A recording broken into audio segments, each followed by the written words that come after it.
cet épisode avec moi, policier à la direction de la coopération internationale du ministère de l'Intérieur. Il est celui qui monte au créneau pour défendre la profession de policier dans les médias, pourtant qualifié par certains de nègre de maison ou encore de bounty. Ça ne l'empêche pas de chercher le dialogue. Pour lui, la relation police-population passe par cette voie. Policier rigoureux, tweetos tranchant et papa aimant. Abdoulaye Kanté est mon invité. Comment ça va? Bonjour. Très heureux de te recevoir déjà. Merci Très content. On t'avait déjà reçu dans d'autres cadres à la radio. Là, c'est un cadre un peu plus intimiste, un peu plus détendu. Déjà, est-ce que ça va, toi? Oui, ça va. On fait aller et il faut, je pense. Avec l'actualité, tout ça. L'actualité, malheureusement, elle est morose, elle est assez lourde, mais je pense aussi qu'il faut essayer d'avoir une petite touche d'optimisme. Malgré tout, c'est pas facile, hein. Je me mets un peu à la place des personnes qui vivent mal certaines choses et ouais, c'est pas facile, mais bon, il faut quand même essayer d'avoir un petit peu d'optimisme quand même. On y reviendra dessus au cours de l'émission. Ce que j'ai l'habitude de faire avec mes invités, c'est une petite fiche d'identité. Alors, si t'es prêt, on va la remplir ensemble. Est-ce que c'est bon pour toi? C'est parfait. Place à la fiche d'identité. Alors, toi, t'es la fiche d'identité numéro 141 069 21. Nom, prénom ou pseudo? Nom, prénom, Kanté Abdoulaye. Donc pseudo, il y a plusieurs pseudos. On t'appelle Kobe, pas, voilà. Papy, voilà, il y a plusieurs pseudos. Pourquoi Kobe, Papy, c'est... Parce que Papy, c'est parce que je porte le prénom Abdoulaye, je porte le prénom de mon grand-père. Kobe, parce qu'en fait, dans la langue malienne, Kobe, donc c'est beaucoup de choses, tu vois. Ok. Donc voilà, les gens ne savent pas, mais... Voilà. Ok, intéressant. Date de naissance? 03-09 1978. Lieu de naissance? Ivry-sur-Seine, 94. Profession? Policier. Passion, hobby? Passion, je pense foot, le MMA, ciné, et aussi je suis assez épicurien, je m'intéresse à beaucoup de choses en fait. Supporter de l'Olympique de Marseille. Exactement. C'est une bonne chose, c'est pour ça que... Voilà, tu vois, donc c'est pour ça que je suis bien reçu. Je pense on est chez mon Paris, mais bon voilà, je suis supporter de l'OM. On est supporter de l'OM ici. C'est ça. Est-ce que tu as une citation préférée ou une phrase qui t'a marqué au cours de ta vie? Une citation préférée, oui. Je l'ai écrit dans mon livre, et que c'était mon grand-père qui l'avait dit. Il m'a dit que, tu sais, en fait, le jeune court vite, mais l'ancien connaît la route. Ok. Ouais, c'est profond, ça. Ouais.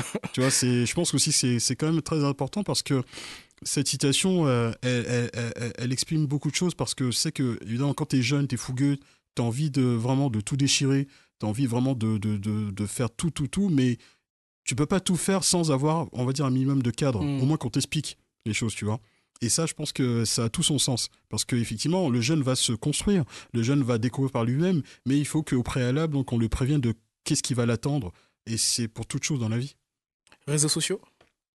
J'en ai plusieurs, donc Twitter, Insta, je suis récemment sur TikTok. Ok, tu t'es mis sur TikTok. Ouais, c'est ça. Et encore, je suis pas encore très... tu vois, je mets juste des vidéos, mais je fais pas de live ou des trucs comme ça, donc je vois que il y a certaines choses qui... Ouais, ça me plaît, et après, LinkedIn, après ça c'est le réseau professionnel, mais sinon, voilà, c'est déjà pas mal.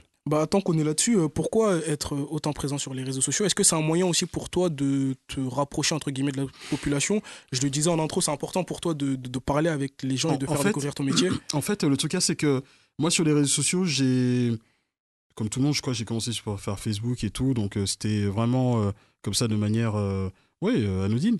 Après, là où ça a vraiment pris, c'est que je pense que ça a commencé de manière toute bête quand souvent, je suis fan de l'émission des Grandes Gueules d'RMC. Et souvent, j'appelais par téléphone, le 3216 et tout, et je me suis fait remarquer dans cette émission par rapport à mes positions, etc. et tout, le fait d'expliquer mon métier. Et pourtant, je suis pas un policier syndiqué, sachant que nous, policiers lambda, on n'a pas le droit de parler sans évidemment autorisation, etc. Et à côté de ça, si tu veux, j'ai cassé les codes de la communication police.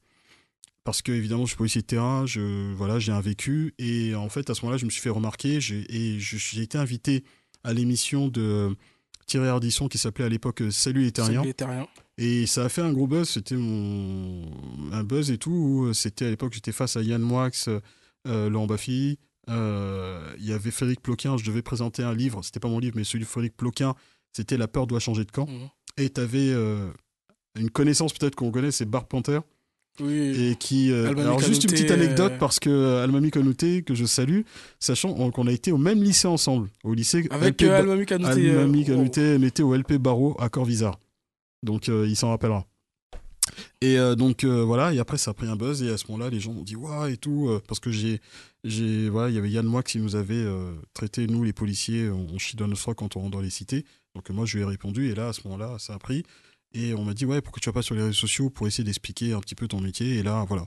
Donc c'est là à ce moment-là que j'ai commencé à me Que tu t'es arrivé sur les sur les réseaux réseaux sociaux. et évidemment, c'est quand tu arrives sur les réseaux sociaux, bah, j'ai envie de te dire, C'est la c'est la jungle. jungle. Hein. C'est un terrain de guerre, mais miné, quoi. Donc, il faut que tu essayes voilà, d'avoir les bons mots, de pas avoir un mot qui sort du buzz. Et aussi, je me suis dit que, mais à un moment donné, pourquoi il faudrait pas essayer d'apporter la contradiction sur des gens qui pensent avoir toutes les vérités. Je pense que, voilà, j'estime pas avoir toutes les connaissances ou bien avoir la vérité vraie. Mais j'ai un vécu, j'ai une expérience, elle est reconnue, avec beaucoup d'humilité. Les gens me connaissent, savent qui je suis, donc je me dis, mais oui, effectivement, je peux parler de mon métier. Évidemment que je dis pas que tout est parfait, Mm. mais voilà, une connaissance du métier. Est-ce qu'on peut venir à la genèse d'Abdoulaye, parler un peu aussi de ton enfance? Mm. Tu le disais, t'es né Ouais. à Ivry, Ouais. dans le 94, tout près d'ici. Dans mes souvenirs, tu pars très tôt au Mali, Ouais. à l'âge de 2 ans. Oui. Comment ça se passe, tout ça? Est-ce que tu peux nous parler un peu de ton enfance, En ta fait, mes jeunesse? parents, donc immigrés maliens, donc ici, donc papa livreur voilà pizza, il a fait ses études à la Sorbonne. Maman, voilà, faisait des boulots donc du côté des aéroports, donc Roissy et Charles de Gaulle, donc femme de ménage, etc. Et donc évidemment, tu sais, dans la communauté malienne, donc tu sais, les gens se connaissent et tout, donc bon, on s'est rencontrés et donc ensuite ils se sont mariés, ils m'ont eu et donc papa a eu une opportunité au Mali, donc il a été le premier représentant de la marque Carrera. Carrera de vêtements à l'époque, donc pour être représentant Afrique. Donc là-bas, donc il a ouvert sa petite boutique dans le centre de Bamako.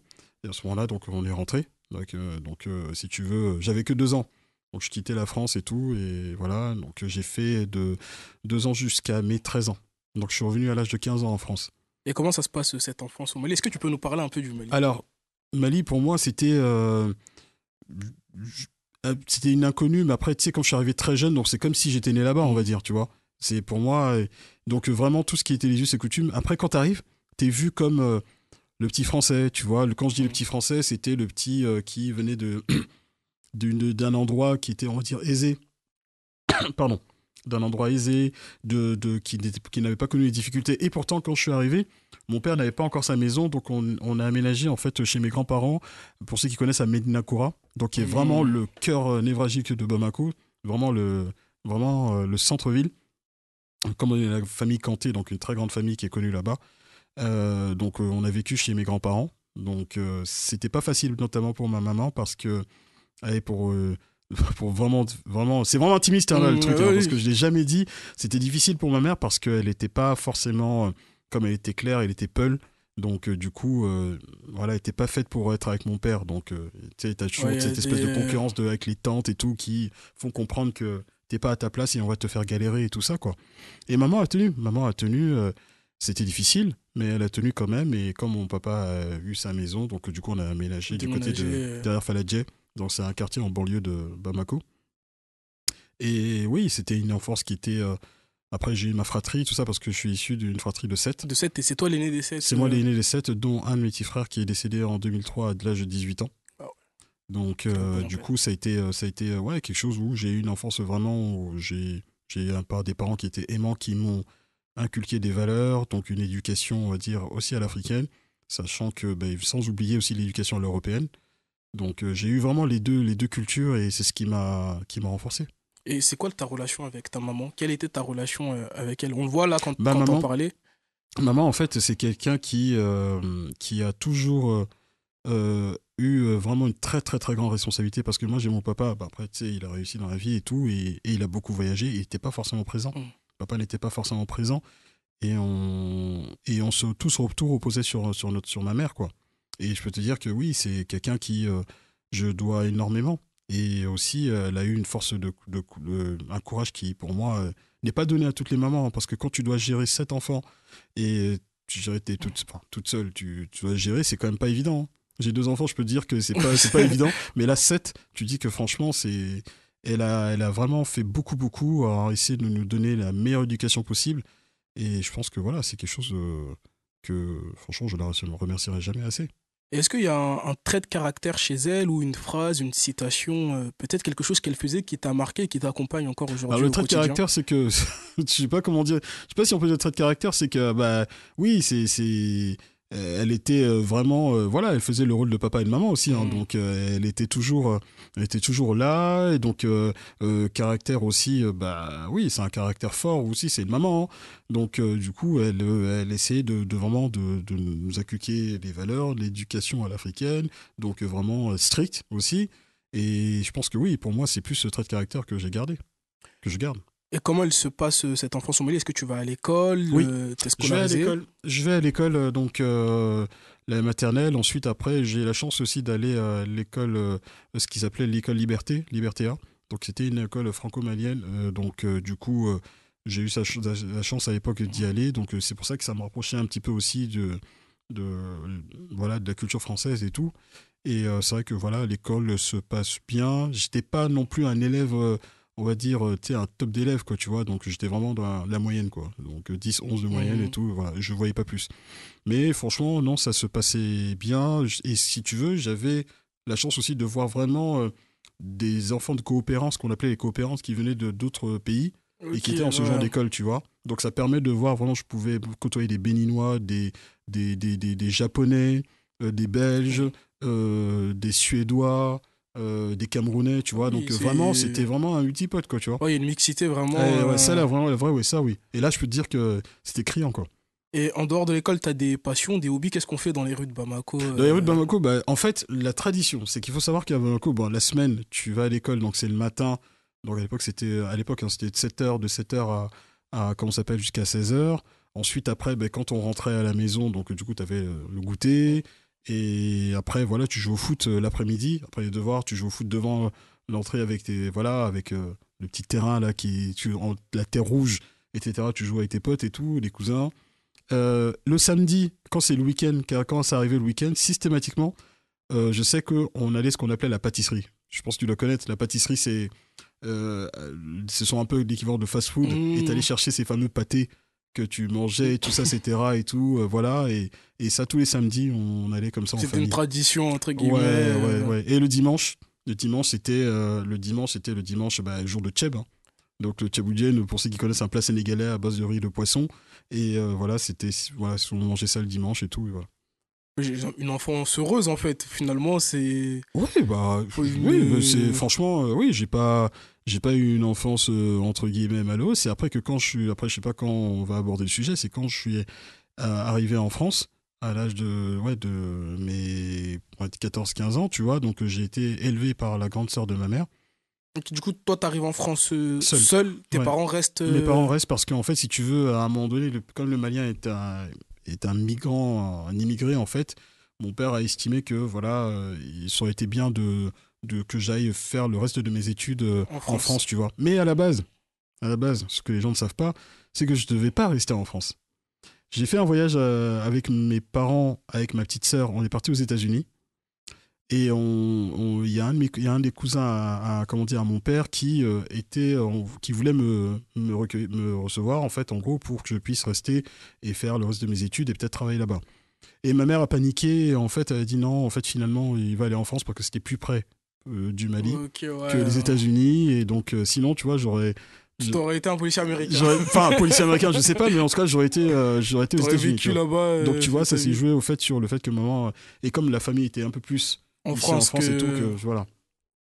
Et ensuite, après, quand je suis arrivé ici, donc j'ai vécu dans le 95, donc du côté de Cergy, donc la grande sœur de ma mère, qui n'est plus, elle, je considère un peu comme ma deuxième mère, en fait. Parce qu'elle, c'est elle qui m'a appris beaucoup, beaucoup, beaucoup de choses. Ce que je suis aujourd'hui, un petit peu. Hmm. Et là, c'était pas facile. Là, c'était pas facile parce que c'était, comment dire, j'ai été femme de ménage, en fait, dans les grands palaces et tout. Donc, vraiment, femme qui se levait tôt le matin, 5h30 du matin. Elle devait gérer à la fois mes cousins, qui étaient mes frères, donc elle avait 3 enfants aussi. Donc, on était à l'ambiance, tu sais, dans un petit appartement avec, enfin, un appartement, on va dire, ambiance lit superposé, tout ça, etc. C'est l'ambiance galère, mais franchement, c'était des super bons moments. Et ouais, donc après, C'était quelqu'un qui m'a vraiment appris la rigueur. Voilà, et toujours être à l'heure, enfin, être en avance au lieu d'être à l'heure. Tu vois, des trucs comme ça. Ouais, Donc, c'est ce qu'on dit, être à l'heure, c'est déjà être en retard. exactement, c'est ça, c'est ça.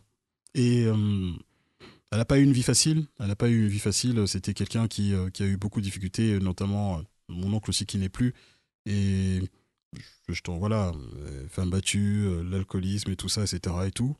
Et, mais malgré tout, elle a quand même tenu et elle nous a quittés voilà, il y a l'année dernière. Et je pense que c'est quelque chose qui m'a Qui beaucoup t'a touché. touché, est-ce que ça marque un changement chez ta personne, dans ta personnalité? Parce que est-ce qu'on change vraiment à passer un certain âge? Ou Oui, est-ce que... après, on passe un certain âge parce que tu prends en maturité, parce que généralement, quand tu perds quelqu'un qui t'a appris beaucoup de choses et tout ça, etc. Et pour te dire que tellement qu'elle a compté pour moi, c'est que ma première fille, elle porte ton prénom.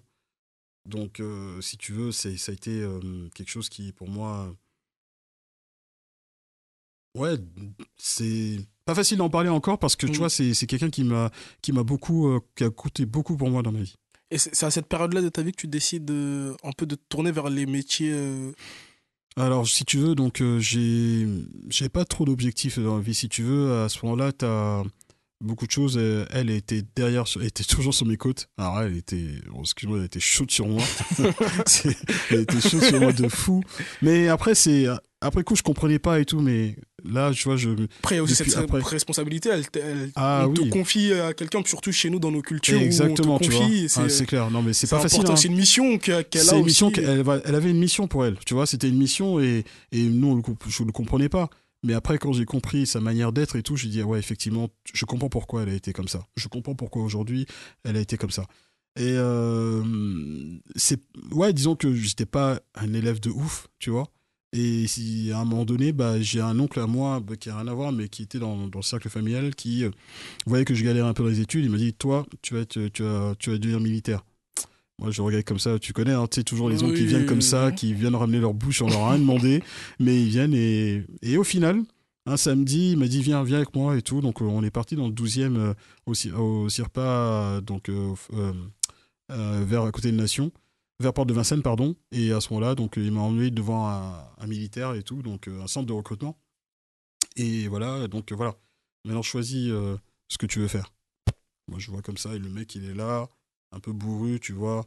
Et il me dit, ouais, donc vous venez pourquoi? Bah, j'ai vu qu'il y avait l'armée de terre, il y avait les trois corps, il y avait l'armée de terre, la marine et l'armée de l'air. Moi, j'ai pris la marine, comme ça par hasard. Il me dit, très bien, vous remplissez le formulaire et tout, voilà. 15 jours après, je reçois ma convocation pour aller à la base de Hourtin, du côté de Bordeaux. Entre-temps, il n'y a pas de doute, il n'y a pas de... Enfin, Je suis rentré dans le mood. t'es dans un processus où ça y est. Tu sais, des fois, t'es là comme ça, tu dis, allez, Tu te vas-y. laisses aller parler. Je me laisse aller, j'ai dit, vas-y. C'est quoi, vas-y. Pourtant, je dis, attends, mais je sais pas C'est pas ce que tu voulais faire. Bah, tu sais, t'arrives à un âge dans l'adolescence, où je pense que tu le vois, où on compte pose la question, qu'est-ce que tu veux faire? On va dire ça. Ouais, mais c'est compliqué aussi. J'ai beaucoup À d'invités qui part, parlent de ça. voilà, Oui. c'est à part certains qui, vraiment, dès le plus jeune âge, je prends Oui, l'exemple oui, de mon vocation. petit frère, qui, lui, dès son plus jeune âge, l'âge de 5 ans, dès qu'il a dit avion, mais Dieu a fait qu'aujourd'hui, maintenant, il est pilote. Il est pilote de ligne, tu vois. Donc, c'est rare, en fait, que dès le départ, t'as une conviction. Moi, j'en avais pas. C'est après que je me suis approprié cette conviction. Alors, militaire, donc 15 jours après, je reçois ma convocation pour aller à Hourtin. Et donc, j'y vais et tout. Donc, je m'en souviens encore. C'était mon papa et mon oncle qui me raccompagnent à la gare à Saint-Lazare.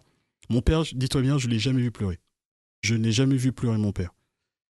Et encore, tu sais comment c'est dans notre culture, c'est que nos parents ne pleurent pas, on ne les voit pas pleurer. Et à ce moment-là, quand je prends le train, comme ça, je comprends rien à ce qui se passe. Je rentre dans un train, je me dis, mais je vais où? Et là, d'un coup, le papa, il me fait la bise et tout. Après, il dit courage et tout, voilà. Je monte dans le train. Et à ce moment-là, le train commence à partir. Et je vois que mon oncle, en fait, il met une tape à papa, tu vois, comme ça et tout. Et je vois papa en train de. Mais je vois pas pleurer, mais je sais qu'il est en train de pleurer. Et là, je me dis, ah ouais. Là, c'est. Est-ce que là, toi, dans ta tête, tu dis là où je vais, c'est chaud? Ben, en fait, c'est marrant parce que là où je vais, je me dis, je prends pas conscience, en fait, dès le départ. Ok, ouais. Tu vois? Je dis, je vais quand même, je m'engage en tant que militaire dans la marine nationale et j'ai que 17 ans et 6 mois. J'ai que 17 ans et 6 mois. Et je me dis, mais attends, c'est chaud quand même. Mais bizarrement, je me dis que en fait, dans le train, t'avais des personnes, on se regardait. on était tous un peu dans le même mood Ouais, et dans le tout. même état d'esprit. Dans le même état d'esprit, on se connaissait pas. Et à ce moment-là, tu vois, les gens, les gars qui étaient avec moi, je pensais qu'on allait dans la même destination. Ça fait un peu de destination finale, tu sais. Mais en fait, je dis d'accord, ok. Et là, je dis ça y est, c'est parti. Et une fois que tu arrives là-bas, comment ça se passe? Quand j'arrive et tout, donc pareil, tu sais, t'arrives dans un endroit, c'est comme une rentrée scolaire, hein, t'arrives comme ça, t'as un gros camion qui vient vous chercher, hop, là, tout, on arrive, et là, dès que t'arrives à la base, t'as un militaire qui vient comme ça, et là, tout de suite, bam.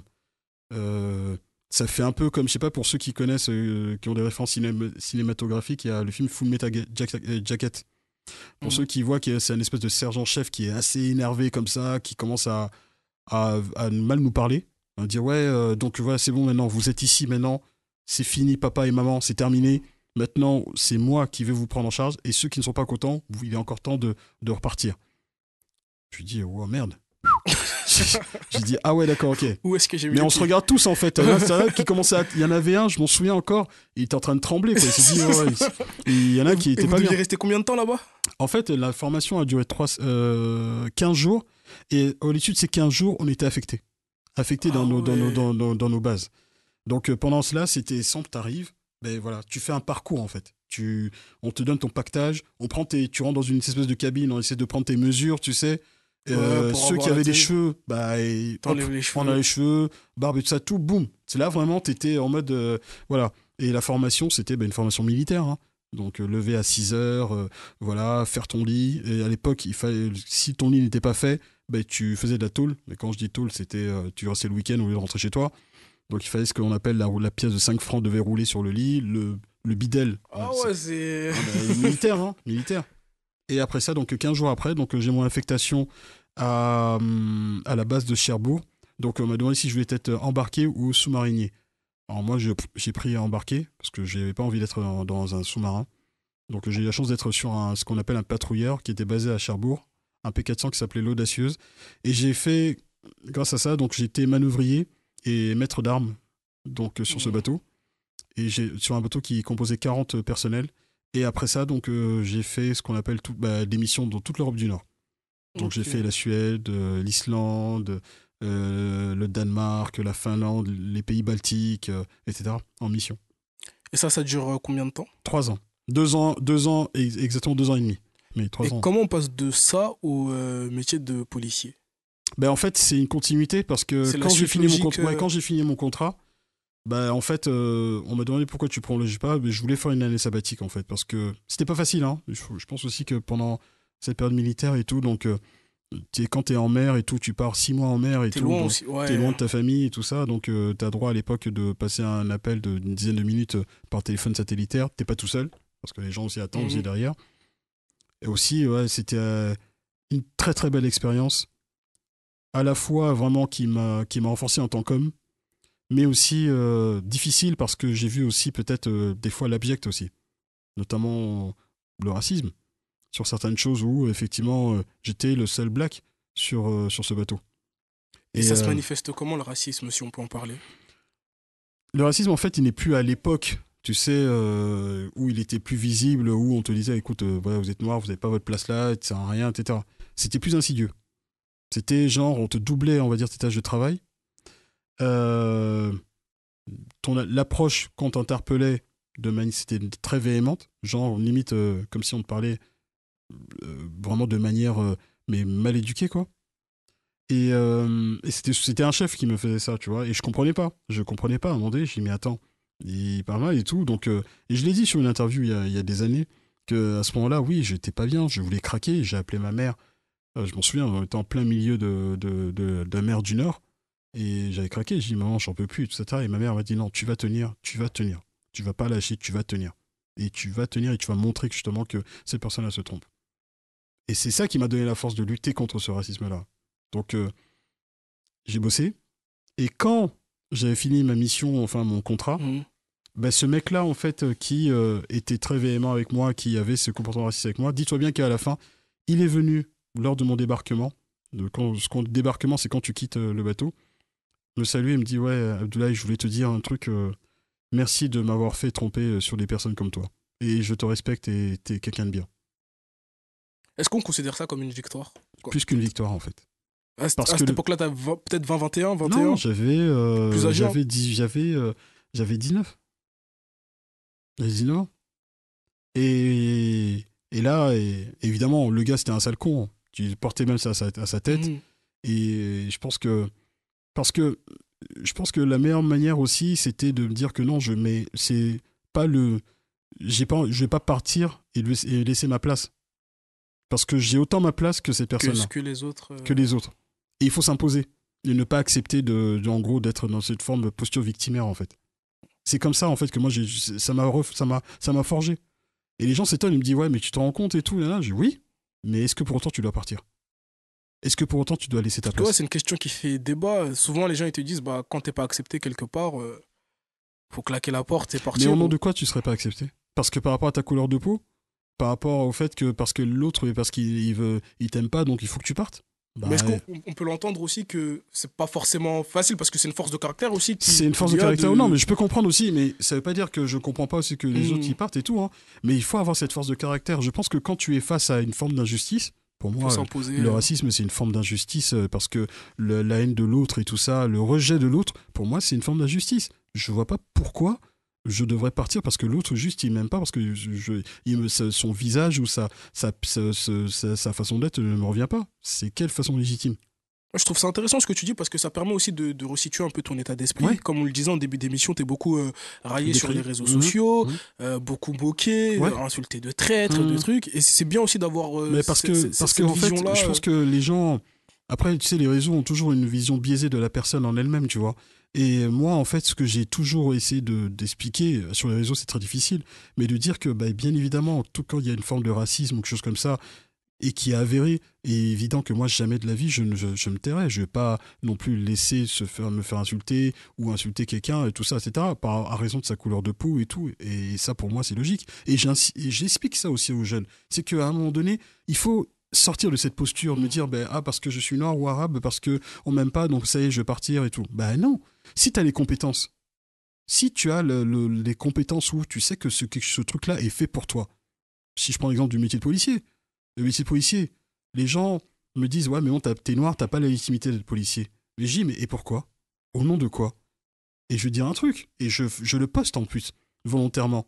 Parce que t'as des gens qui ne parlent pas j'aime pas le terme communauté, mais des personnes qui sont issues de l'immigration, qui veulent épouser ce genre de métier. Mais ils n'osent pas, tu sais pourquoi? Parce que de peur d'être trahi, de peur le poids de la culture, de peur de dire, ouais, mais bon, t'es policier, tu vas trahir les autres et tout ça, etc. Bah écoute, non. De manière humble, je veux dire très sincèrement, je pense que j'ai suscité des vocations. J'en suscite encore.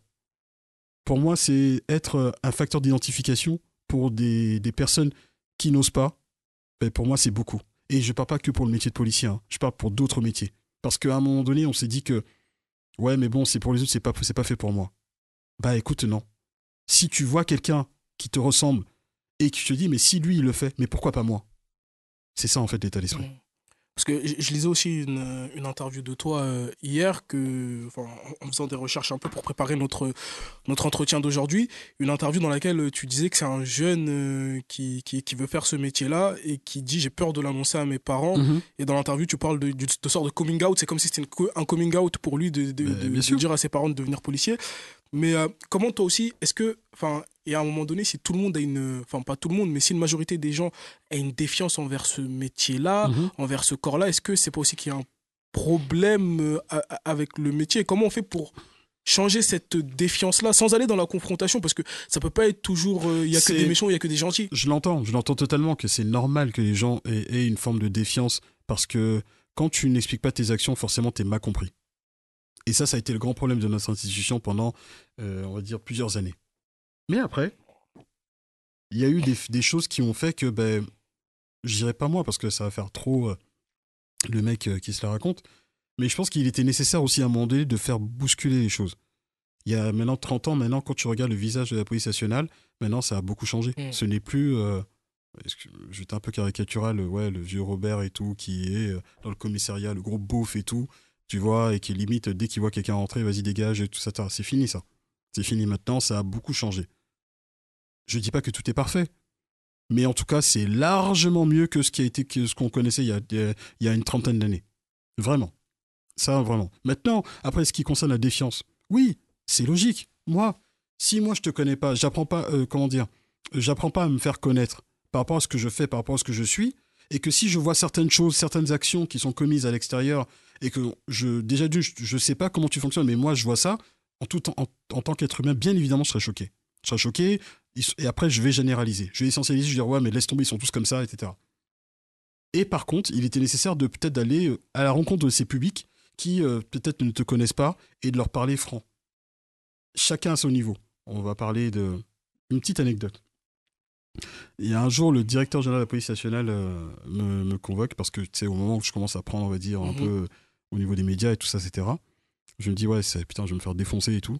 Et en fait, il me dit, ouais, monsieur Kanté, vous me faites chier, mais j'aime ce que vous faites. Le directeur de la police nationale, celui qui dirige plus de 150 000 fonctionnaires, te dit ça, tu sais pas où te mettre. Il dit, ouais, que vous le vouliez ou non, maintenant, il y a ce qu'on appelle, vous êtes une personnalité publique. Il y a la parole institutionnelle, c'est-à-dire lui, la parole des syndicats, et il y a la parole d'Abdoulaye Kanté. J'aurais jamais cru, moi, en tant que, tu vois, policier, enfant d'immigrés d'origine malienne, et comment dire, avoir, on va dire, cette espèce de je dirais pas d'aura, mais que ma voix compte. Mais est-ce que, justement, je vais un peu aller te chercher aussi, Vas-y. pour le dire aux gens aussi, qu'il n'y ait pas de... Enfin, on s'entend bien plutôt en dehors. Et franchement, moi, je dis beaucoup... Il y a un discours de sincérité entre nous. Oui, et je le dis beaucoup à mes amis. Même hier encore, je mettais sur Twitter, ils disaient, ouais, je reçois Abdoulaye Kanté. Les gens ils me disent, ouais, mais moi, je l'aime beaucoup en dehors, en dehors de certaines de ses déclarations. Mais l'humain, j'apprécie d'échanger avec lui. Est-ce que le fait que... Le directeur général de la police aussi te dit ça, ça t'oblige pas toi aussi derrière à avoir une position et un discours, un propos qui est vraiment beaucoup pro-police, parce que là tu te dis, je suis validé en plus par mes pairs, faut pas que je sorte de cette validation. C'est pas que je suis validé, c'est que je suis pas porte-parole non plus de la police nationale, tu vois, il y a des gens qui sont payés pour ça, moi je suis pas payé pour ce que je fais. Les gens me disent, ouais mais c'est quoi ça, t'es bénévole et tout. Oui, j'assume que je suis bénévole, mais en fait, tu sais, je pense que chacun, dans nos postures, que ce soit policier, médecin, journaliste ou quelque chose comme ça, je pense qu'évidemment, on connaît nos métiers, entre guillemets, et que quand il y a des choses qui se disent et qui ne sont pas, entre guillemets, la vérité, bah, excuse-moi, tu vas pas rester comme ça, te dire, bah, ne rien dire, tu vois. Et je dis pas que je valide tout ce que fait mon institution. Je ne valide pas, il y a certaines choses sur lesquelles je ne suis pas d'accord, mais après, il faut savoir l'expliquer. Après, effectivement, je ne vais pas non plus, parce que tu sais, sur les réseaux, tu sais comment c'est. Dès qu'il se passe, c'est par exemple, que je sais pas, quelqu'un a fait pipi à côté, limite, alors Abdoulaye Kanté, vous avez une réaction? Je dis, hey, je suis pas ministre de l'Intérieur, tu vois, je suis pas le directeur de la police nationale. Je suis une des voix, effectivement, de la police nationale, mais pour autant, je n'ai pas non plus un avis sur tout. Mais dans ton discours, il n'y a pas la peur de froisser la hiérarchie. À chaque fois que toi tu parles, il n'y a pas cette crainte de... Mais tu sais que je prends des risques, moi, en fait, à chaque fois quand je prends la parole. Mais ça, c'est intéressant aussi, ouais, de le dire. Mais les gens ne le savent pas, mais moi, je prends des risques parce que, tu sais, je pense que c'est comme, par exemple, tu travailles dans une entreprise et qu'effectivement, il y a aussi le devoir de loyauté. Moi, je suis soumis au code de déontologie. Et le code de déontologie, il est à la disposition de tout le monde. Tout le monde peut consulter, tu vois. Donc, effectivement, il y a un devoir de loyauté. Ça ne veut pas dire que quand il y a quelque chose qui me dérange, bah, effectivement, je vais l'exprimer à ma manière, mais pour autant, il y a des enquêtes en cours, il y a des trucs comme ça. Je ne vais pas me situer à des fois, quand il y a une enquête en cours, me dire, ouais, je ne vais pas faire l'enquête avant l'enquête. Par exemple, s'il y a une dinguerie qui se passe, quelque chose comme ça, moi, de mon avis perso, bien évidemment, je pense que oui, c'est quelque chose qui est grave, mais pour autant, en France, on est dans un pays où, effectivement, il y a la présomption d'innocence. Tant que la personne n'est pas condamnée définitivement, ben, tu ne peux pas émettre un avis comme ça. Et si tu n'étais pas policier, est-ce que ce serait la même réaction? Est-ce que ce serait tout pareil? Évidemment. Si je ne suis pas policier, Par exemple, prenons une affaire, on prend l'affaire Naël, c'est comme ça qu'on s'est connus. Je t'avais interpellé sur Twitter, sur ex-Twitter à l'époque.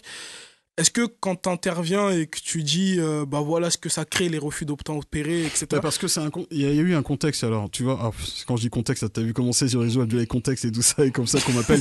Je vous dis, tous les surnoms que j'ai, mais bon, c'est pas grave, ça après, j'ai l'habitude. Mais en fait, le truc qu'il y a, c'est que ça répondait aussi à une forme de contexte parce que j'ai essayé à la fois parce qu'il y avait forcément une émotion vraiment légitime, parce que quand un gamin de 17 ans meurt et tout ça, personne ne veut qu'un gamin de 17 ans meure et tout. Mais moi, je partais du principe que c'est comme si, moi, en tant que père de famille, tu vois, ben, je me dirais que, mais à un moment donné, mais pourquoi en fait ne pas t'arrêter? C'est ça que je veux dire en fait, ce que j'essaie d'expliquer aux jeunes. C'est que peu importe l'issue, c'est que tu sais que à un moment donné, ça sert à rien de faire des courses-poursuites, ça sert à rien de ne pas obtempérer, tout ça, etc., parce que au final, tu peux à la fois te faire tuer ou mourir. Mais tout de suite, les gens ont compris, ouais, mais on sait très bien que les policiers vont tuer. Mais non, c'est que tu vas prendre ta garde à vue et tu vas ressortir. Si t'es mineur, tu vas ressortir. On sait comment ça se passe, tu vas ressortir. Mais au moins, t'es en vie. Et ça, la vie, pour moi, ça n'a pas de prix.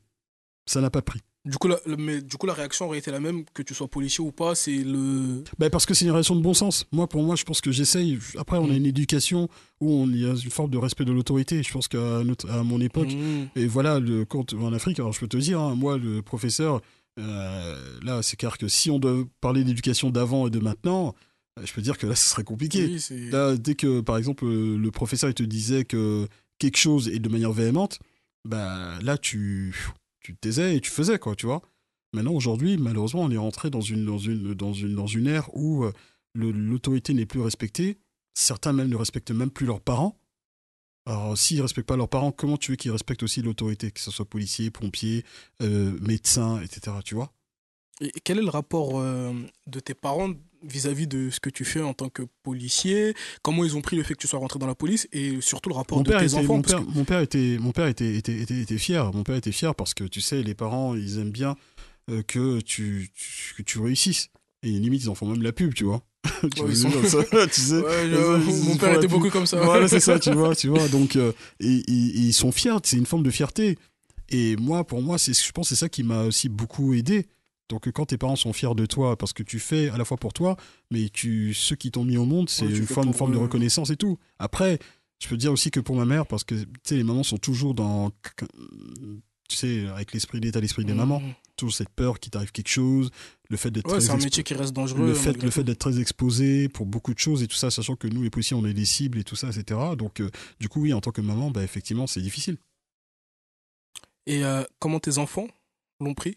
Enfin, comment ils le prennent au quotidien? Parce que autant pour les parents, il y a peut-être aussi cet éloignement un peu aussi des réseaux sociaux, Ouais, voilà. mais pour tes enfants, enfin, je sais pas, Ben, ils ont quel âge, mes mais filles, mes filles ont donc ma grande a 13 et ma dernière a 8. bah ouais, c'est le de 13 en Et plus, ouais, elle est en plein en dedans, plein là, dans, c'est on est en plein l'âge dans où. l'adolescence et tout, tu vois. Et bah, je préserve au maximum mes enfants. Je préserve au maximum mes enfants parce que je sais comment ça se passe, parce que je sais que je prends beaucoup de coups et mes enfants sont pas, entre guillemets, armés, enfin, c'est pas armés pour ça, et je sais que ma tête tourne sur des TikTok, des trucs comme ça et tout, donc forcément, ma fille n'a pas les réseaux sociaux, et parce que je fais très attention par rapport à ça, mais bon, t'as beau faire tout ce que tu veux, forcément, ils auront Hmm. accès et tout. Mais bon, j'essaie de maîtriser quand même. Ouais, c'est pas forcément facile, mais j'essaie de faire en sorte qu'elle soit fière de moi, parce que je leur explique aussi pourquoi je fais ça. Tu vois que je suis pas non plus dans les polémiques et des trucs comme ça m'intéresse pas. Moi, tout ce que je veux, c'est effectivement la relation police-jeunesse, et essayer d'expliquer vraiment quel est le métier de policier, tout en étant policier actif, parce que je suis quand même reste encore Hmm. un policier actif, mais aussi d'essayer d'expliquer, bah, voilà, quels sont les bons réflexes à avoir face à un policier qui soit se comporte mal avec vous, ou par exemple, si un policier vous demande de faire ci, ben, vous le faites, etc. Et tout. Donc voilà, vraiment expliquer les choses dans la pédagogie. Et il y a cette partie-là, il y a les parents, il y a les enfants, il y a les réseaux sociaux, mais il y a aussi les médias. Ouais, Et hier, encore une fois, en préparant cet entretien, je suis tombé sur un article de l'UMA. Et j'aurais aimé qu'on en parle. Je sais pas si tu l'as vu passer. je sais pas. Police, influenceurs, les nouvelles voix de la droite dure. Et ouais, c'est un article où tu es cité dedans. Ah bon? Ouais, il y a un portrait de toi. Bah, j'ai repris l'article, je te l'enverrai. C'est vrai, j'ai pas... Et enfin, moi, Il est récent? J'ai pas... j'ai pas regardé la Bon, date. bref, Faudrait que je revoie la date. Mais Ouais, mais... c'est, enfin, moi, c'est un article qui m'a marqué te connaissant à titre personnel Ouais, parce que ouais. dans l'article, t'es avec quand même Bruno Attal. Ah non. Oui, Bah alors, tu sais quoi? Alors, publiquement, je te le dis, vraiment, les gens qui me connaissent, alors, savent que j'ai... Bon, Natal, en gros, j'ai aucune... comment dire... euh, c'est pas quelqu'un entre guillemets, je respecte, parce que c'est quelqu'un qui a vraiment fait des choses qui sont, mais déjà d'une, c'est pour ça qu'il a été révoqué. Mm. Il est parti d'un côté, il a pris une voie politique, c'est son problème, et tant mieux pour lui, etc. Mais après, quand tu fais dans le couplantisme et tout ça, et tu essaies d'inventer des choses sur des personnes, ça par contre, tu vois, moi, ça, ceux qui me connaissent mon parcours, savent ce que j'ai fait. Mais quand il y a des personnes te font, on va dire, du mal comme ça, ben, malheureusement, Ouais, il n'y je a peux ni pas. connivence, ni respect de ce qu'il fait, Jamais. ou de ce qu'il peut Jamais, dire. jamais. Et je pense que les gens ont compris cela parce que certains après, bon, je trouve même, ouais, essayer de m'accoler mon nom avec lui, je Bah trouve. ouais, il y a Bruno Attal, il y a Linda Kebab et il y a Bah, bon, trois après, autres. après, je le dis, Nida Kebab, pour moi, c'est comme une sœur, hein. Je te le dis honnêtement, c'est quelqu'un Ouais, que je si tu respecte. peux lui dire de me débloquer sur Twitter. Y a pas de souci, bah, je lui dirai. J'ai Y a pas de discuté souci. avec Linda, Je la, j'ai fait un je tweet qu'elle la, a pas apprécié. je la vois bientôt, en plus, je lui Mais dirai. j'aimerais bien la recevoir parce que Bah, pour être honnête avec toi, j'ai fait un tweet sur elle qu'elle a pas apprécié. Je l'ai pas insulté dans le tweet, mais j'ai pas été sympa. hmm, Et elle m'a envoyé un message où elle remettait en cause mon éducation. C'est pas très gentil pour ma maman qui oui. m'a très bien éduqué. Après, Mais je peux mais comprendre aussi que. non, mais alors, tu sais, on a fait une tribune en fait avec Linda il y a quelques années de cela, et je pense que ça revient aussi au débat où en fait est-ce que les personnes qui sont d'origine étrangère ont la légitimité de pouvoir être policiers? Parce que certains en fait pensent que le fait de porter l'uniforme ou de représenter la France, c'est comme si c'était une forme de trahison à nos aïeux. C'est comme si c'était une forme de trahison en fait à ceux qui voilà ont été colonisés, tout ça, etc. Mais je pense que pour finir vraiment, je pense qu'il faut, je ne vais pas dépasser cela. Hmm. Tu sais, on est tous attachés. Et je veux dire, peut-être je vais parler en nom de Linda. Linda, contrairement à ce qu'on pense, elle est énormément attachée à ses racines. Et au contraire même, je pense que elle est beaucoup plus algérienne que certains qui font une espèce de pub, tu sais, en mode oui, voilà, je suis un DZ et tout ça, etc. Parce que les gens qui la connaissent vraiment dans le privé, je peux te dire que elle fait énormément. Bah, je crois que justement c'est de ça que part notre interaction avec Linda Mm. Kebab. Je crois qu'il y a une histoire de violence policière. Elle est invitée par BFM, elle en parle. Et moi je reprends le tweet en disant et c'est la question aussi que je vais te poser derrière. C'est toujours les mêmes qu'on envoie au front. Et j'avais cité son nom et celui de Reda Belladj. Je disais dès qu'il y a un problème, la police qui met en Ouais, avant dans Linda Sinul, Kebab. c'est-à-dire quoi, que les personnes, Reda, les Arabes ou les Noirs? mais c'est la question que je vais te poser. Est-ce que il y a une, enfin toi tu le disais, personne ne t'envoie nulle, enfin Non, t'es pas syndiqué, moi je refuse beaucoup de médias. Moi, c'est les gens enfin, après, Mais les gens courent après, mais est-ce qu'il moi, n'y a pas une utilisation de votre personne aussi, de vos noms qui sont à connotation étrangère? Est-ce que t'as pas l'impression aussi qu'on... ceux qui nous appellent, ce sont les médias. C'est pas la police qui m'envoie. Moi, c'est pas. Moi, Ok, je le dis, ça c'est important de le dire. je le dis très sincèrement. C'est pas genre ma hiérarchie qui me dit ouais, Abdoulaye, écoute, il y a ça, il faut que tu ailles à telle émission, et tout Ok. ça. Au contraire même. Au contraire. Moi, on me dit, j'ai forcé, on va dire, les communications. C'est-à-dire que moi, j'y vais si j'en ai envie. C'est-à-dire que moi, c'est pas ma hiérarchie qui me dit, bah, écoute, voilà, il faut y aller. Au contraire, la hiérarchie peut-être va plus me poser problème pour ne pas aller sur certains plateaux.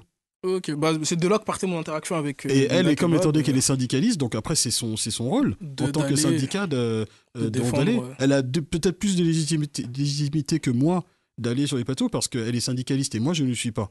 Donc forcément, les gens ont tendance à se tromper sur vraiment entre guillemets, quand on passe dans les médias. Et pourtant, moi, je le redis encore une fois, c'est moi qui choisis. Si j'en ai envie, si je trouve opportun d'aller parler d'un sujet qui pour moi est important d'expliquer certaines choses sans entrer dans le fond de l'affaire, mais j'y vais.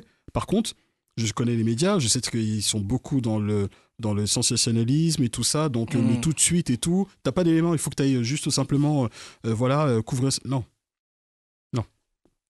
Du coup, donc, on réfute cet article de l'UMA. Policiers influenceurs, les nouvelles voix de la droite dure. Enfin, on te qualifie du coup comme étant quelqu'un de la droite dure. Bah, tu sais, les gens, c'est ce qui est bien, c'est que les gens ont du mal à me définir. On va Ouais, dire, chacun t'a filé un parti. Bah, chacun m'a filé un parti, tout ça, etc. Mais je dis tant mieux, parce que moi, voilà, je suis un service public. Donc, le service public, c'est quoi? C'est que tu sers, peu importe la personne, son couleur, son origine et tout ça, etc. Donc, Et toi, à titre personnel, humain, parce que aussi l'émission, c'est de mettre l'humain au centre de la discussion, est-ce que c'est des choses qui te touchent, qui te blessent, qui te font te remettre en question, peut-être pas sur ce que tu dis ou ce que tu fais, mais sur ta tu propre vois, regarde, personne? en direct là, par exemple, il y a un tweet comment ça s'appelle, qui m'a touché. Et je vais te le lire là, c'est un truc. C'est pas que ça m'a touché, mais en fait, il y a quelqu'un qui m'a insulté. Je reçois des insultes tout le temps, hein. Ça, c'est pas un problème. Mais juste en direct, là, comme ça, Mhm. je vais te le montrer. Parce que c'est vrai, quoi, que t'es beaucoup pris à partie, toi. Je suis prêt à partir parce que je suis quelqu'un de clivant. Après, il y en a deux même. Il y en a même deux que je. Putain, il y a tellement des fois de tiens. Bah, un mec comme ça qui me dit Abdoulaye Kanté, je te le lis, hein. Un mec qui a un drapeau algérien et tout ça, donc ouais, je sais pas si c'est un. Voilà. Abdoulaye Kanté, attention, si tu joues avec les Algériens, policier ou pas policier, tu finis au bord de la mer. Reste à ta place de cannibale. N'oublie pas qu'il y a aussi des policiers français d'origine algérienne. Ouais, c'est raciste, violent. Voilà, et ou bien, le même personne, on lui pisse dessus à ce singe. Voilà. Donc, Ouais, ensuite... c'est quotidien, parce qu'il y a même une déclaration où tu dis arrêtons de dire que la police elle est raciste, elle est juste à l'image de la société, du coup, Mais dans l'entièreté, moi je te le redis vraiment de manière claire, parce que là c'est l'occasion, comme tu as dit, d'expliquer certaines choses, une bonne fois pour toutes. J'ai toujours dit, la police française, dans son entièreté, n'est pas raciste. Mais pour autant, comme dans l'ensemble de la société, il y a des comportements racistes. Il y en a. Je ne l'ai jamais nié. Il y en a. Il y a des collègues, enfin, j'appelle pas ça des collègues, des personnes qui sont dans la police qui ont des comportements racistes. Mais ça reste ultra minoritaire par rapport aux 152 000 que nous sommes. 150 000 que nous sommes, et ça reste ultra minoritaire. Maintenant, la question c'est quoi? C'est que si tu fais ce constat-là, qu'est-ce que tu fais? Ben, il faut dénoncer ces comportements racistes. Et ils le sont. C'est ce qui est choquant, c'est que quand les gens le voient, quand les gens ils entendent que oui, il y a eu telle ou telle chose, mais c'est que ça a été dénoncé. Certains me disaient oui, mais bon, quand on parle de l'IGPN, mais les gens, mais je défie quiconque de vraiment connaître le fonctionnement même de l'IGPN. Et je peux te dire que tout policier, tu pourras interroger tous les policiers que tu veux, mais personne n'a envie de croiser le chemin de l'inspection générale de la police nationale. Parce que le jour où tu es chez eux, là, c'est comment dire, c'est une machine. Bah, on touche, on tend, c'est passé super vite et je pense qu'on devrait même te réinviter pour avoir un plus long échange parce que c'est vraiment, t'as un long parcours et le fait que tu sois clivant aussi fait qu'il y a beaucoup de choses à dire. Mais ça, tu sais, dire. ce côté clivant, je vais te dire un truc, c'est quoi, je l'assume. Et pourtant, je suis pas quelqu'un de polémique, parce que tu me connais même, et des gens me connaissent en dehors ou quelque chose comme ça. Moi, je porte des convictions, des valeurs, tu vois. Et elles sont loin de du portrait qu'on essaie de je vais prendre un exemple. Je pense peut-être que tu dois les connaître. Tout récemment, il y a eu un podcast que j'ai fait avec Grace TV. Oui. Tu vois, vraiment un truc aussi pareil intimiste, parce que je suis fan de hip-hop. Oui, Barbery chez... Non, ça c'est autre chose. Ça c'est encore... C'est autre chose. Mais il y avait Grace TV, donc tu vois, et c'était un mec qui m'a invité, depuis, ça fait 4 ans qu'il veut m'inviter, j'ai toujours refusé, enfin bref, j'y vais. Et là, à ce moment-là, tu vois, donc vraiment, c'est le côté intimiste. Côté un peu, on parle hip-hop, on parle de choses et tout, etc. et tout. Et à ce moment-là, donc les commentaires, et je trouve ça un peu dommage, c'est qu'il a bloqué les commentaires parce que les gens, comme toi, ont dit, mais quand c'est que tu l'invites? Pourquoi il n'a pas la légitimité de parler et tout ça? Il invite une journaliste que je connais même pas, qui avait le drapeau palestinien et tout, et qui me dit ouais...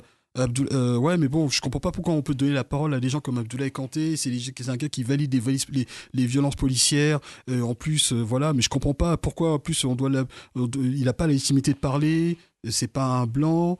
Et en plus, c'est un truc de hip-hop et tout, mais. Ouais, donc, c'est. Tu comprends un peu le côté clivant. Tu dis, mais en fait, en gros, parce que je suis policier, parce que je suis un Renoir, parce que je pense pas comme toi, et encore, en plus, c'est malhonnête. Mais du coup, j'ai pas le droit d'aller dans tous les médias. C'est pour ça que je suis content quand même que tu m'invites dans tous les médias. Et j'irai, parce qu'il y a les médias mainstream et tout ça, etc. Moi, je parle à tout le monde. Je parle à tout le monde. Ce qui est important aussi. Ce qui est important, parce que c'est trop facile. Si on reste toujours dans l'entre-soi, etc., ben forcément, on va te coller une étiquette. Je défie quiconque de me coller une étiquette, de me dire, ouais, bah tiens, bah, lui, de toute façon, il est pro-droite, pro-CNews, pro-BFM et tout. Je parle à tout le monde. Et est-ce que, justement, on va finir sur ça, est-ce que ça t'a éloigné, ta position clivante, elle t'a éloigné de certaines personnes? Est-ce qu'il y a des gens qui ne veulent plus être associés à toi, être amis avec toi, ou ça n'a rien changé à ton cercle? Tu sais, l'humain n'est pas forcément honnête. L'humain n'est pas forcément honnête. Il y en a du jour au lendemain peut-être qui partent et d'autres qui sont toujours là. Et comme je dis, tu sais, tout ce qui est important, c'est la constance, en fait, de tes idées. Parce que ceux qui te connaissent vraiment savent qui tu es, connaissent tes valeurs. Après, ceux qui ne veulent plus entre guillemets te parler parce qu'ils ont vu un truc ou parce qu'il y a eu les on-dit, bah, j'ai envie de te dire, c'est avec la conscience. Pour moi, je ne jugerai jamais quelqu'un parce que parce que on a dit des choses sur moi, mais si vraiment la personne veut être sûre, on sait me trouver. Je suis quelqu'un de très accessible. Bah merci, on finira sur ça. Merci pour cette, Merci. Pour cette discussion. Mais bon, moi je le dis encore, j'ai aucun problème avec toi dans la vie personnelle. Non. Je le dis à mes amis souvent. Alors il faut savoir un truc, c'est que très rapidement, c'est que on a évidemment des divergences et tout ça, ça assez prononcées. Mais il y a une seule chose au moins que voilà qui peut-être qui nous rassemble, c'est peut-être aussi notre culture commune. Oui, aussi. Mais au-delà de ça aussi, c'est qu'on se respecte et je pense aussi que vraiment, j'invite vraiment les gens à venir à ton micro Ouais. et que puissent vraiment, c'est vraiment un moment qui permet aussi de pouvoir s'exprimer en dehors de tous les réseaux sociaux et de pouvoir voilà, j'espère avoir pu avoir le temps d'expliquer les choses et en tout cas je te remercie encore. Bah, on te réinvitera. C'est la première fois qu'une interview, pour être honnête, je reste sur ma fin. On pouvait creuser encore plus. Ce que j'ai l'habitude de faire, c'est de finir avec un jeu quand même en détente. Et l'idée, c'est que je vais commencer des phrases et tu les finis. Pas de souci. Être noir en France aujourd'hui, c'est... Ça peut être difficile, mais il faut qu'on se le rende facile. Être un flic noir en France aujourd'hui, c'est... C'est difficile. Policier enfant de la République est un livre à lire. La politique, c'est une histoire de... C'est une histoire qui doit concerner tout le monde. X est un réseau social qui... J'ai envie de dire qui est intéressant, mais qui devient difficile. Le Mali, pour moi, ça représente... Beaucoup. Lors de la prochaine CAN, le Mali ira jusqu'à... Ah là là, c'est... On va la prendre quand là, même. tu as dit que c'est séquence émotion.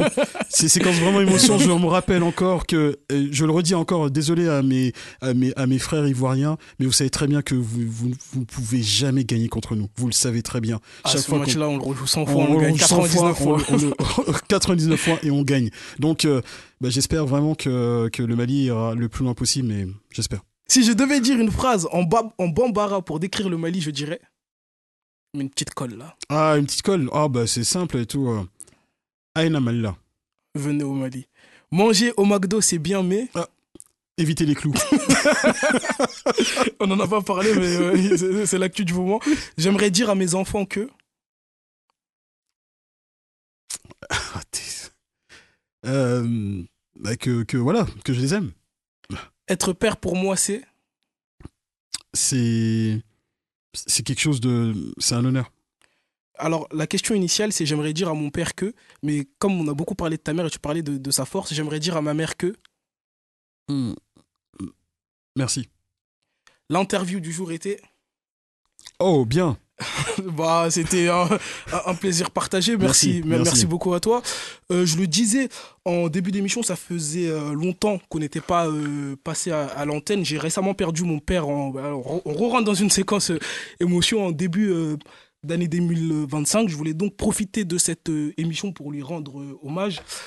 On va essayer de ne pas pleurer pour lui rendre hommage. C'était vraiment un grand homme, rendre hommage au père, au mari et à l'homme qu'il était. C'était vraiment quelqu'un de doux, de conciliant, qui était dans le dialogue, l'échange, qui cherchait toujours à savoir ce que l'autre avait sur le cœur, à comprendre comment était l'autre. C'est lui qui m'a appris tout ce que je sais aujourd'hui. À bout de souffle, c'est une émission qui lui ressemble énormément. C'est une émission à son image, une émission où on va à la rencontre de l'autre, à la découverte de l'autre. Donc je voulais vraiment profiter de cette émission pour lui rendre hommage. J'ai jamais eu l'occasion de pouvoir l'amener sur le plateau. C'est quelque chose que j'aurais aimé faire, mais que j'ai pas pu faire. Donc voilà, vraiment, je voulais profiter de cette émission pour lui rendre hommage. Remercier également toutes les personnes qui m'ont envoyé des messages durant cette période. Tous ceux que j'ai reçus sur ce plateau-là, ça va de Eladj à Habib 2 fois, qui m'ont tous témoigné de leur affection, en passant par Abdoulaye Kanté. Merci à vous. C'est dans ces moments-là aussi qu'on voit qui est qui. Donc voilà, vraiment, j'espère que de là où il est fier de moi. Je sais qu'il était fier quand il était là. Et voilà, qu'il repose en paix. Prenez soin de vos parents, de vos proches. C'est important. La vie, elle est courte. On n'en profite jamais assez. On pense toujours qu'il y a du temps. Et finalement, il n'y a pas tant de temps que ça. Donc voilà, merci, désolé pour ces larmes en fin d'émission. Merci Abdoulaye d'avoir été mon invité. Merci beaucoup, merci. Merci à Jay qui était à la réalisation technique et à l'autre Jay qui était à la réalisation caméra. Passez une bonne soirée, une bonne soirée. Faites attention à vous et encore une fois, profitez vraiment de vos proches. Le temps, il est court et nous, on se dit à la semaine prochaine pour un nouvel invité et il y aura un peu plus de sourire et de rire que pour celle-ci. Bonne soirée. Mon Paris.